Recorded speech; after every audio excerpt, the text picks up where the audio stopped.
6 July 2024 శనివారము. ఈరోజు దుర్ముహూర్త సమయంలో ఆంజనేయ స్వామిని ఆరాధిస్తే మంచి ఫలితాలు. దుర్ముహూర్తము 5 గంటల 49 నిమిషాల నుంచి 8 గంటల లోపల ఉంటుంది.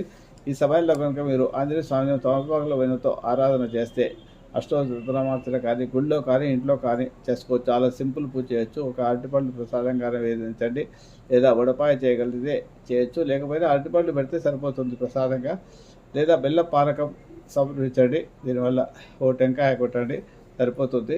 అష్టోత్తరమార్చన కానీ హనుమాన్ చాలీసా పారాయణంగా చేయండి. దుర్ముహూర్తం సమయంలో 11 సార్లు చేయండి. దీనివల్ల మీకు శని దోషాలు తొలగుతాయి. అర్ధాష్టమ దోషాలు, శని మహాదశ నడుస్తున్న దోషాలు, వివాహం కాకపోయినా, అలాగే ఉద్యోగం రాకపోయినా, కోర్టు కేసుల్లో ఇబ్బంది పడుతున్నా, శత్రువులు ఇబ్బంది పెడుతున్నారు, మళ్ళీ ఎవరైనా క్రీడల్లో రాణించాలన్నా కూడా, ఇవన్నీ ఏదైనా ఒక సమస్యకు మీకు పరిష్కారం లభిస్తుంది. తప్పకుండా నమ్మకంతో భక్తులు చేయండి. అలాగే ఈరోజు శనివారం కాబట్టి వెంకటేశ్వర స్వామి ఆలయం గోవిందనామాలు పఠనం చేయడము,